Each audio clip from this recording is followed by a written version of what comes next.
Hey, what's up? Lightbolt Joe here. Today we are going to discuss the 2020 brand new sequel to the cult classic phenomenon that it is, Bill and Ted Face the Music, starring Alex Winter, Keanu Reeves, Samara Weaving, Kristen Shaw.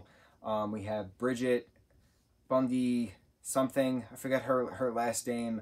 Dean Paraso directed this. He directed Galaxy Quest, which is why I absolutely am obsessed with this film right now. A bunch of other people were in this. The actor who played Ted's dad is in this. The actress who played Missy is in this. Rufus, played by George Carlin, may he rest in peace. He is back as a hologram. Holland, I forget her last name. She's back as the Great One. She is in it as the Great One. This is the first time you have her and Kristen as characters.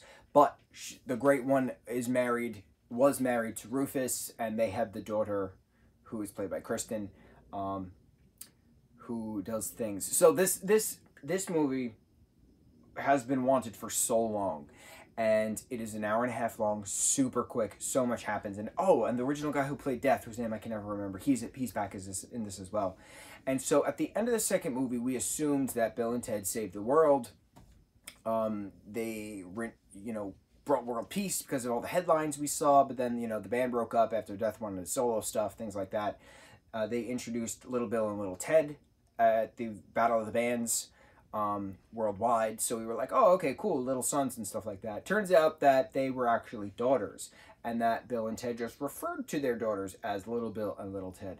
So this movie is about their daughters, Little Bill and Little Ted, Billy and Thea, and Bill and Ted are in their 50s, and they still haven't written the song that saves the world. But it's not just saving the world, it's saving reality and time as we know it, kind of a thing. And that's what Kristen Shaw's character comes into effect, where she's from the future, and she says, you have until 7:17 p.m. on this date at MP 46 is where you have to write this song. So it's a matter of Bill and Ted trying to go into the future to find themselves for when they actually wrote the song, and they keep going a couple years ahead, and then they eventually find their old selves. Dave Grohl is in this as himself, hysterical. Kid Cudi is in this as himself, hysterical.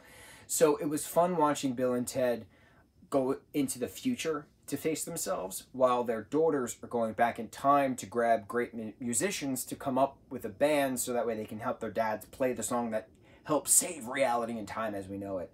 There's this random robot thrown into the mix, sent by the Great One to kill Bill and Ted as the alternative if they can't make the song, to try to balance the universe, which doesn't work. But the robot is hysterical and sentient and says, oh no, we almost peed my pants. Socially distant friends were over. We were laughing our asses off. We realized that if we watched this in the movie theaters, it would have been so hysterical with the fanfare, because this is pure nostalgia on fanfare, but also it's a hysterical and quick movie. Quick.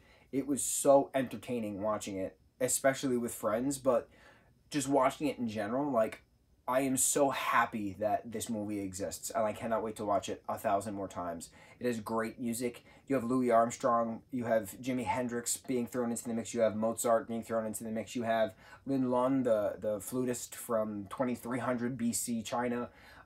You have, who do they call her? Grog? An ancient drummer. One of the founding drummers. A bunch of other people thrown into the mix. It was just so entertaining, and just constant fanfare, and to have them play on a bridge at mile marker MP 46 at 7:17, and then the world and realities as we know it stops, popping up randomly, and everybody gets an instrument, and everybody plays, what was it, C major at 113 beats per second or something like that, and the universe heals itself because of Bill and Ted's music. Amazing. Absolutely amazing. So thank you, Dean, for directing an incredible film. Thank you, Alex, and thank you, Keanu, for pushing for this movie to happen, especially Alex. Keanu agreed to do this specifically for the fans, and Alex knew that there was so much potential with this, and Samara and Bridget did a great job as Billy and Thea. I'm so blown away at how quick this was and how much I absolutely love this movie. Bill and Ted is an amazing trilogy. an absolute. There definitely does not need to be a fourth, but it is an absolute amazing trilogy that makes sense. Of course, there's plot holes within time traveling movies. We all know this, but it's a wonderfully explained time traveling movie because of Kid Cudi and Samara Weaving having their back and forth with metaphysics and physics alike. Hysterical, perfect, wonderful. Go watch it. Give this film all the attention it deserves. Thank you. Mucho mahalo.